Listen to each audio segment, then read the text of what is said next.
Hey,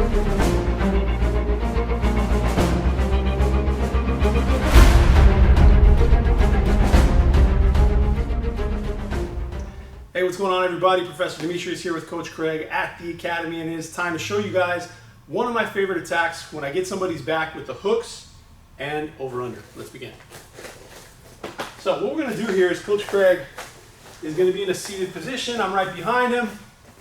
And the first thing, let's turn this way, is going to be to talk about which side is usually considered the strong side and which side is considered the weak side. Now, if I take this hand and I go over his shoulder, and I take the other and I go under his armpit, this would normally be considered the strong side because that's the side where I can get my quality grips for chokes, okay?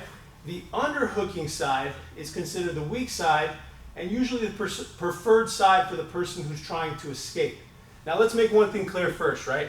Most of the time when it comes to lapel chokes, you can only get them from over, right? I mean, there are a few like Ezekiel's from the back and things where the underhand does come into play.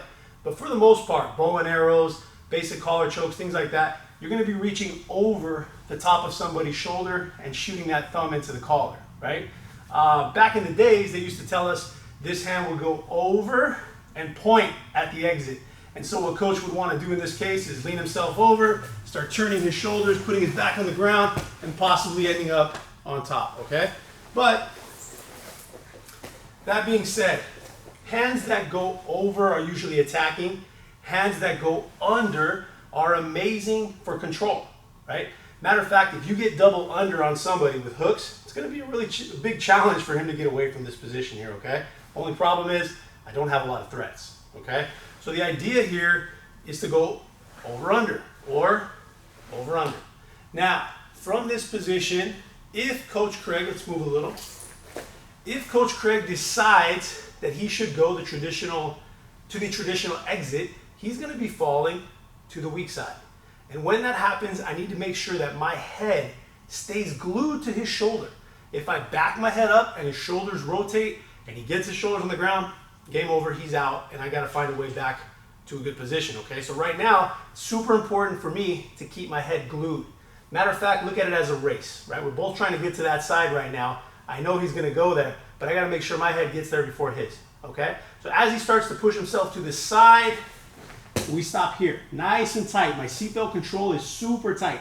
Now I take the top hook, and I'm going to step toes in, heel out on his hip.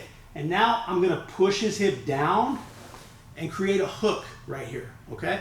This hook is going to hook right up across his stomach, all right? Now, one of my favorite attacks here is the triangle choke. So what I'm going to do is I take this bottom hand, I'm going to reach across. So my right hand is now going to reach over to his left hand. And I'm going to pull, kind of rake this off. Even if it's tight, keep it tight. I'm going to pull it this way a little bit, and then I'm going to get my second one involved. So my right hand passes the grip to my left, and then I go back to where I have like a double overs. It's almost like a handlebar, right? Holding on here.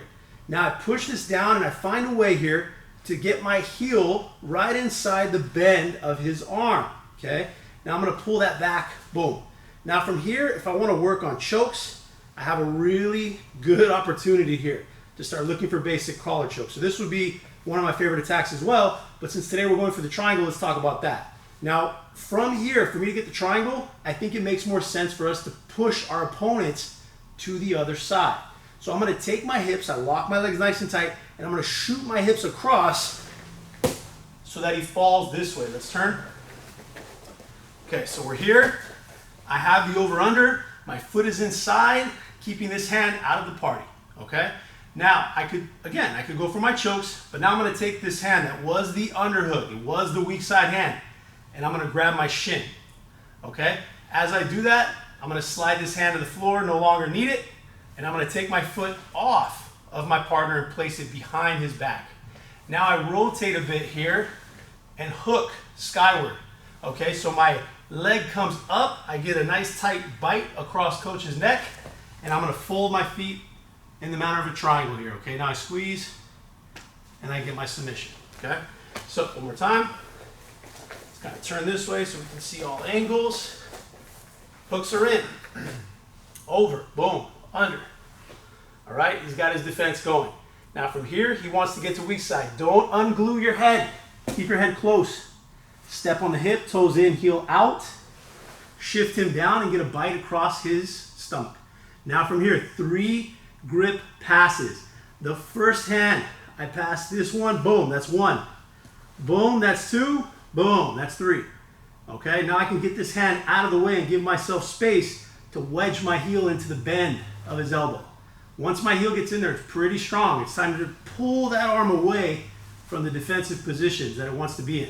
And again, from here I could sit here and work on my chokes, right? Obviously you guys can probably see there's even arm bars in this area, right?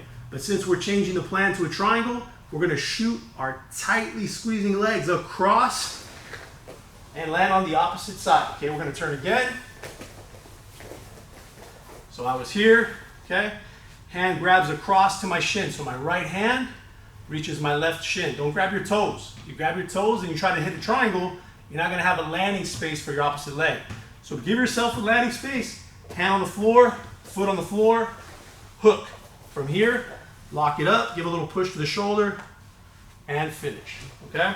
This is one of my favorite submissions that we can do from the back. And it's definitely different, right? A lot of people expect rear naked choke, basic collar choke.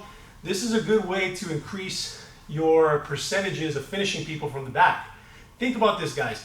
When you have a problem, one problem, sometimes it's easy to solve, right? If you're shooting for an arm bar from your guard, you pull the guy's arm across, you go for it, he knows what's coming, he defends it, that's the end of the game if that's all you had planned.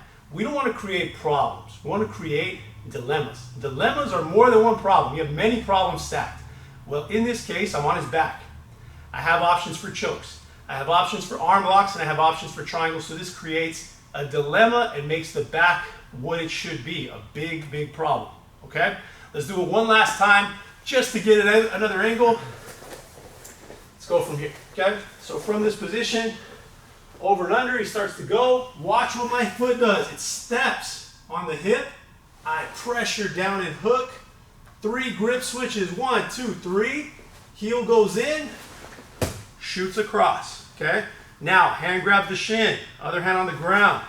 Unhook the front leg so I can rotate around his shoulders. Here, okay? Now from this position, lock it up, little push, and finish, okay? Hope you guys enjoyed the technique. We will see you on the next one.